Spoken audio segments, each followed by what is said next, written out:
Bonjour à tous, c'est Audrey, bienvenue sur Lidl Cuisine. Je suis ravie de vous retrouver cette semaine à l'approche de Noël. Ça y est, ça sent les épices, la cannelle. Aujourd'hui, on va réaliser un gâteau grec aux noix avec de la girofle moulue. C'est absolument magnifique. La liste des ingrédients est juste là en description de la vidéo et vous retrouverez tous les produits chez Lidl. On y va! Pour réaliser le gâteau grec aux noix pour 8 à 10 personnes, on aura besoin de 200 g de cerneau de noix, 3 œufs, une demi-cuillère à café de girofle moulue, une demi-cuillère à café de cannelle en poudre, 2 cuillères à café de levure chimique, 15 centilitres de lait, 200 g d'eau, 100 ml d'huile de colza, 180 g de farine, 350 g de sucre blanc, un demi-citron et enfin on aura besoin d'un bâton de cannelle. Je vais commencer tout de suite avec le sirop, une petite casserole, je vais ajouter l'eau, je vais ajouter le sucre blanc, continue avec un bâton de cannelle. Le bâton de cannelle, si vraiment vous n'en avez pas, on ajoute tout simplement de la cannelle moulue, une pincée directement. Ensuite, je vais ajouter le citron, je vais juste retirer les petits bouts de pépins, je vais l'ajouter tel quel. Je l'ai lavé bien sûr évidemment avant, on peut le trancher si on veut, franchement ça change pas grand chose. Le but c'est vraiment de porter à petit frémissement et ensuite je le baisserai sur un feu doux et il infusera 5 minutes. Ensuite il n'y aura plus qu'à réserver, il va refroidir le temps que le gâteau termine de cuire au four. Je vous l'ai déjà dit, règle d'or, un gâteau chaud, un sirop froid. À l'inverse, un gâteau froid, le sirop faut qu'il soit chaud. Là j'attends juste que ce soit à petit frémissement. Pendant ce temps-là, je vais commencer par les noix. On va mixer les noix, c'est très rapide. Un petit hachoir comme ça, je vais le faire en 2 fois.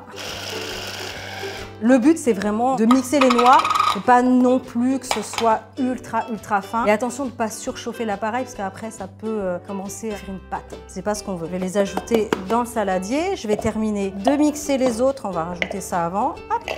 Regardez, on a un petit frémissement. C'est impeccable. C'est juste ce qu'on veut obtenir. Donc là, je vais baisser le feu. 5 minutes, on infuse tranquillement. Je termine avec mes noix. Je rajoute. On met tous les ingrédients secs. Donc là, j'ai les noix, j'ai la farine. Ensuite, je vais ajouter la levure chimique, donc 2 cuillères à café. Je continue avec le sucre. C'est un gâteau très sucré. Vous aurez compris, il y a du sucre, beaucoup de sucre ici et beaucoup de sucre dans le sirop. Et encore, j'ai allégé les doses. Je continue avec la cannelle moulue, la girofle moulue. J'en mets beaucoup, j'adore ça. Allez, je mélange. Je continue, je vais ajouter les œufs, donc 3 œufs en entier. Je vais ajouter le lait directement comme ça. J'ajoute l'huile de colza. Ensuite, on mélange. Mon four est en train de préchauffer à 180 degrés. Il faudra compter à peu près 40 minutes de cuisson. C'est pas la peine de trop mélanger, on veut quelque chose d'un peu brouillon. Ça va donner un effet, comment dire, un peu humide au gâteau. Vous allez voir, c'est d'enfer. Là, j'ai graissé un plat. L'idéal, ce gâteau, plutôt quelque chose de rectangulaire, de carré, parce qu'ensuite, on va faire des petites parts. C'est vraiment très sucré, donc on déguste vraiment des petits morceaux. C'est très joli en fait quand c'est carré ou rectangulaire. Vous l'aurez compris. Je vais ajouter la pâte à l'intérieur. C'est prêt. On se retrouve dans 40 minutes à peu près. À tout de suite.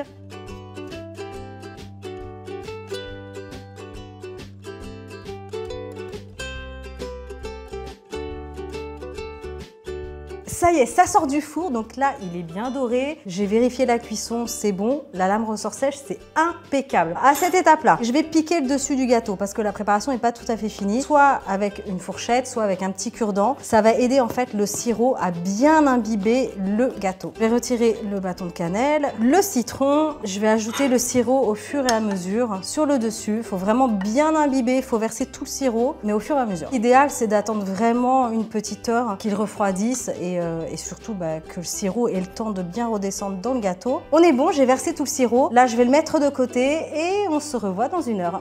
Allez, on est bon, ça y est, ça fait une petite heure et là, pratiquement tout le sirop a disparu. C'est impeccable. Je vais servir des petites parts. Comme je vous expliquais tout à l'heure, ça fait un peu comme un brownie au niveau de la présentation. On va trancher comme ça des grandes tranches. Après, on va refaire des petits carrés. Oh là là, regardez, fou. Ça, c'est généreux, ça. Je vais mettre ça de côté. Si vous le souhaitez, vous pouvez ajouter pour la décoration des petits cerneaux de noix sur le dessus. Ça fait de son plus bel effet. Regardez, maintenant, vous savez faire un gâteau aux noix grec traditionnel pour les fêtes de fin d'année. Je peux vous dire que c'est l'idéal. On a la cannelle, la girofle moulue, la noix. Ça fait des petits morceaux crunchy en bouche. Et avec le sirop, c'est bien imbibé. Donc, vous avez quelque chose en même temps d'humide dans la bouche. C'est trop bon, c'est fameux, c'est plein de saveurs. Pour décorer sur le dessus, n'hésitez pas à ajouter un petit cerneau de noix. En attendant, je compte sur vous. Bien sûr, je veux tous vos retours en commentaire. Pensez bien à liker, partager. Abonnez-vous à la chaîne Lidl Cuisine. Et moi, je vous dis à très bientôt. Ciao!